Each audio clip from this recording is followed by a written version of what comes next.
and Dad and Mom, and used it as a base of operations for an almost superhuman racing career, a career that took him from Riverside, California, to the Indianapolis 500, to the Daytona 500, and finally led him to the one goal that eluded him, the Grand National Driving Championship.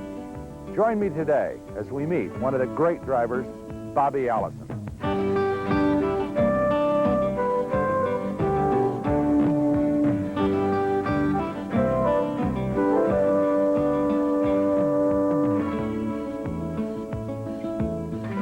At 47, Bobby Allison is one of the senior citizens of big-time automobile racing, but his competitive zeal is positively boyish. Not only does he still run the entire 31-race Grand National schedule, which is in itself the most physically demanding racing series in the world, but Allison spends his spare time running another 30-odd short-track stock car races from coast to coast.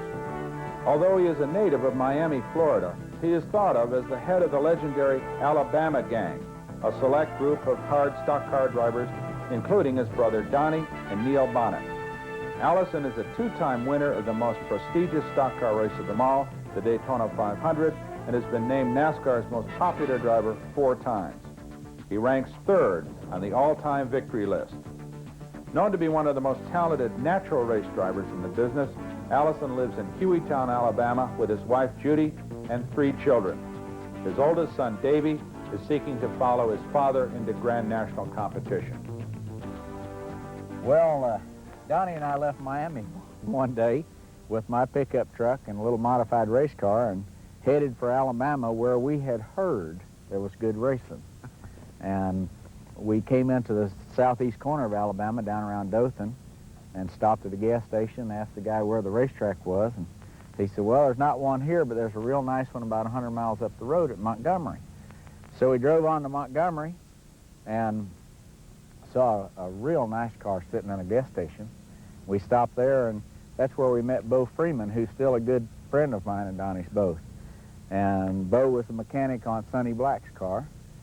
He said, stop, let's have a glass of tea, and we'll go out and look at the racetrack. So we rode out to Montgomery Speedway, which at the time had to be the absolute best half-mile paved racetrack in the country. And they were running the following night there, but that was a Friday, and they were racing here in the Birmingham area at a little track called Dixie Speedway on Friday nights. This was 1959. And we drove on up here. I ran at Dixie. I ran 5th in the heat, 5th in the semi-feature, and 5th in the feature, and won more money than it would pay to win everything if I had been running on the local tracks in Miami. So the way I always talk about it is, right then I felt like I'd died and gone to heaven. Found country with friendly people, nice racetracks and good purses, and a place where I was able to get competitive in a hurry.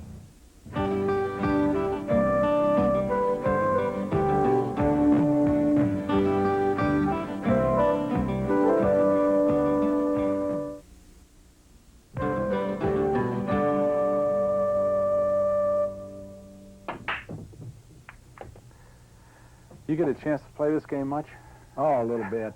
I like to sneak down here in the evenings and knock them around. Davy's really good, and Clifford's pretty good on the table. And it's hard to imagine how you, with that schedule that you run, it seems as if you're going to spend your whole life bolted into a race car of one kind or another. Well, I have to agree with that.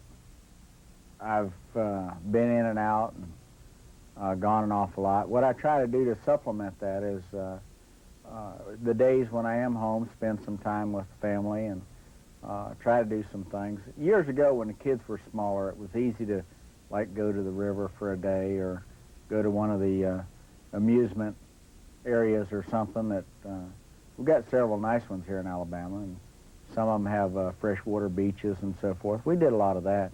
Are you? Would you describe yourself as a workaholic? Well, maybe only to a degree. A workaholic obviously has to enjoy what he's doing, but I don't think there are many workaholics that really have their professional activity and their hobby be the same thing. And I think that's true for me. When I first started racing, I was in high school. And at that time, it was strictly a recreational activity for me. And my dream was to somehow develop that into a career and so forth.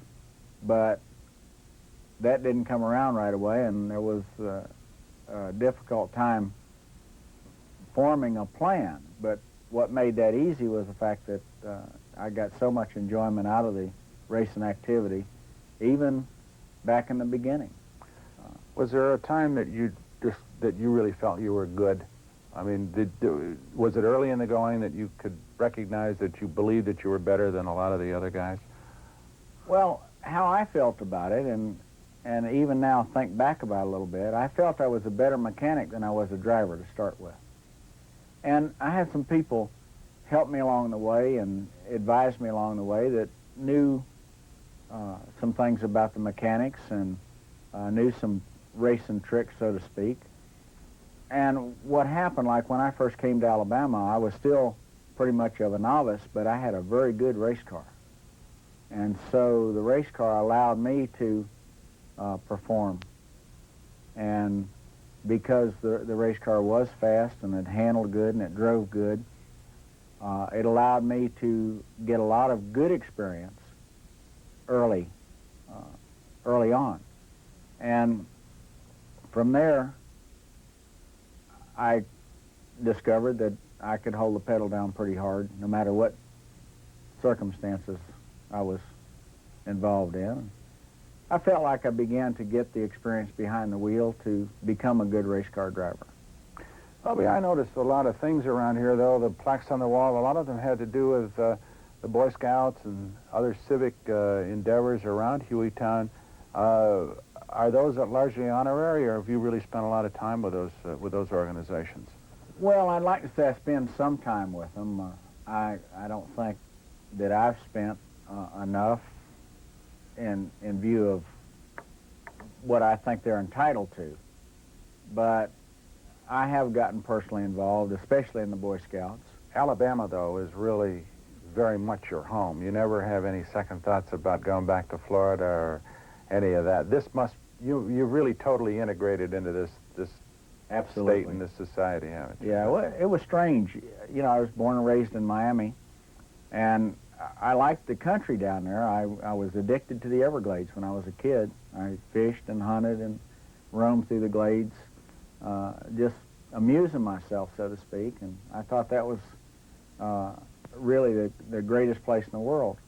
And when I came into Alabama, I found a different kind of terrain, but I found a group of people that were outwardly friendly and warm, and country that was pretty in a different respect, and a lot of water. You know, I like to swim, and I like boat riding and water skiing, stuff like that, and fishing. And there was a lot of water in Alabama, and of course there's tall hills and hardwood trees and a lot of things that people don't really think of when you say Alabama. You think hot country and kind of flat ground and maybe pine trees, but especially north and central Alabama is much different from that. And on top of all that, I found racetracks that were exactly what I needed to develop my career, and purses that allowed me to support myself solely through racing, support the family and everything. And it's just something that, like I discovered where I was supposed to be. Bobby, you just won your first Grand National Championship, and it must have been a big mental strain on you, not so much from driving the car, but to having to constantly deal with the press and your fans and the curious public about that whole issue of winning that thing. Where did the relief come from winning it? The actual championship, or just not having to deal with that subject anymore? Well, the championship certainly is the greatest part of it, but one of the real nice fringe benefits is the idea that that all of the reporters that I've seen and dealt with over the years, and the fans that have supported me, as you can see, from day one and so forth, can't ask me, am I never going to win it?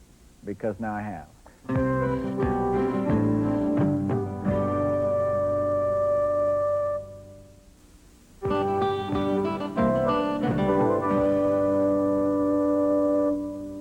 Bobby, over a career that has spanned as long as you have, and you've really been racing since you've been old enough to hold onto a steering wheel in a lot of ways, we all tend to think of a man as a champion, like yourself, as having sort of an ever-escalating career towards one success piled on another.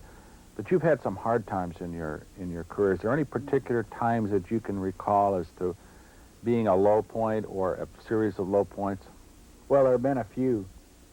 My career certainly has had ups and downs that have been tremendous highs and tremendous lows. In '73, found myself in a situation that I hadn't really planned for, where I had informed Junior that I was leaving to go back with Holman and Moody yet again, and then that didn't happen. Found myself without a ride, put some cars of my own together and went out. We won a couple races, but it was a far cry from what I had hoped for, and financially it was bad. But from there, I went into a long skid that really didn't end until the 1978 season. And by the time I signed on with Bud Moore for '78 and we headed off for Daytona, I was feeling bad physically and depressed mentally and broke, and about the only encouragement I had was that I still enjoyed it when I got behind the wheel. And of course I had the support of Judy and the kids. But from my own standpoint, the only relief I had was when I got behind the wheel, and once I rolled out pit road where I didn't have to pay attention to anything but the driving. Of course, that trip to Daytona resulted in my first ever Daytona 500 win. Bobby, Junior Johnson once told me, and he said this with a great deal of deference to your talents. He said he felt that you were probably endowed with the most raw talent of any driver that he had ever been around. But he said that he felt that if you had a feeling that it was getting too much involved with the crew in terms of trying to run the race team, do you think that was a problem with you? Were you too hot-headed and too demanding of a crew in those days, in the early days? I think there probably was a time when my experience, my initial experience, really did cause a problem with mechanics, even up until the most recent year that I ran a team out of here in Hueytown, which was the '77 season. I only drove for Junior for one season, and probably the biggest reason that didn't go on any further, even though we had great success together, was the fact that Junior and I couldn't communicate. I have an awful lot of admiration for him, and I've heard that he's got great admiration for some of my talents, maybe not all of them. But I think that what put me kind of at odds in that situation was when Junior hired me. I asked him, after 4 years of me begging him for a ride, why all of a sudden did he come to me? And he said, well, we have a fast car, but we can't get it to handle. And so we want you to get our car handling.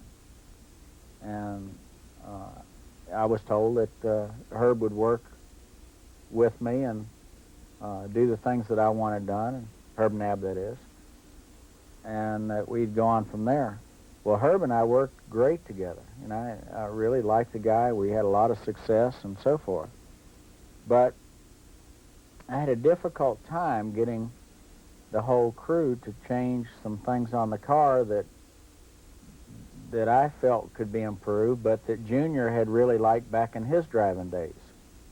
And in fact, sometimes had to kind of figure out how to present a situation so that I would get it done. I wanted the rear panhard bar changed one time, and I was told that, Junior always ran it this particular way. And so we were going to Riverside, which turns the opposite direction. So I said, well, if it's better like that, then we should turn it around for Riverside. And so they said, well, yeah. So we had both mounting positions on for Riverside, and we tried it back to back, and the way I really preferred it turned out to be better, and it accomplished a better performance out of the car, but I don't think it made any friends. You have run your own team for a long time though on the short tracks, even though you run with Grand National crew chiefs and teams exclusively of your short track efforts. Is that right? That's true, and of course I operate this little business down here that races Davies cars, my son, and some of my own short track activity.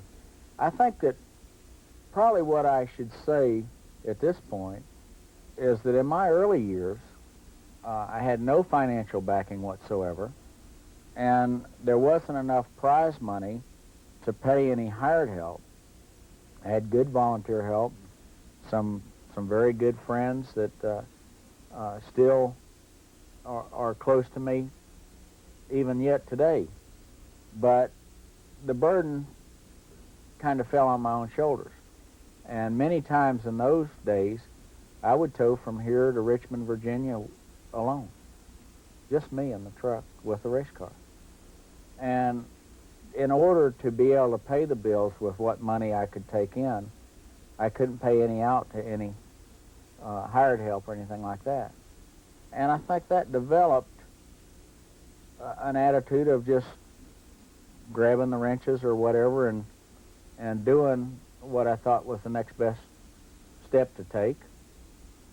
And, when I moved into the Grand National picture and when I moved well into the Grand National picture, I found a wide variety of how that was accepted. With Bud Moore's crew, for instance, I could take the whole toolbox, and they would all just support whatever I wanted to do. But with several of the other teams that I've been with, there was great resentment if I picked up a wrench, and with a few crews, some resentment if I even made a comment. I think that's the strength of the Dygard operation. If I was to leave here today and fly over there and pick up a torch and a welder and wrenches and do all sorts of wild things, I would get 100% support rather than resentment. And I think it shows when we get to the racetrack.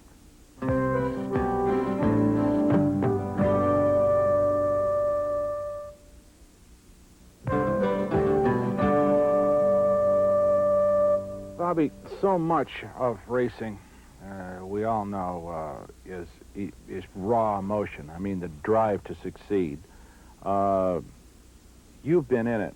You run 60-odd races a year in the super speedways, the short tracks. You're testing, you're living in a race car in an awful lot of time. Is there any moment in the course of a racing season that urge to win, that urge to just keep your foot in it, is less than it was, say, 5 years ago? I think the only place that I might even see an inkling of that is in the short track appearance schedule. But even at that, I don't really want to concede to less of an urge to win. I've always felt that there is only a percentage of wins that you can have. And that if you do your best effort, on some days you're not going to win anyway. And so if I find myself in a less than perfect situation on the short track, I'm not as riled about it as I would have been 5 or 10 years ago.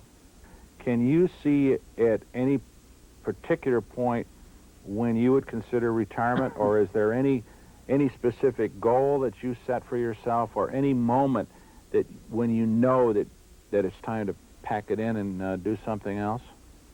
Well, my present contract with Dygard will end about 2 weeks before I turn 50 years old. I think that's kind of neat from my standpoint, that in a professional career that I can feel that competitive and and that capable of fulfilling my duties behind the wheel, that I would sign that kind of a paper too, along with Bill Gardner and Dygard, all the group at Dygard wanting me to. I think it's a combination of good health, years of experience, taking the place of just the raw enthusiasm that makes race drivers go when they're younger, and the continued success that also encourages. I feel that I've made a pretty good living, and that at least some of it has been handled properly, but it still makes me feel real good when there's a great big paycheck at the end of a race. That's paying you back for all those years when there wasn't any kind of a paycheck. Thank you, Bobby. Thank you, bro. And thank you for joining us today with Bobby Allison on The Great Drivers.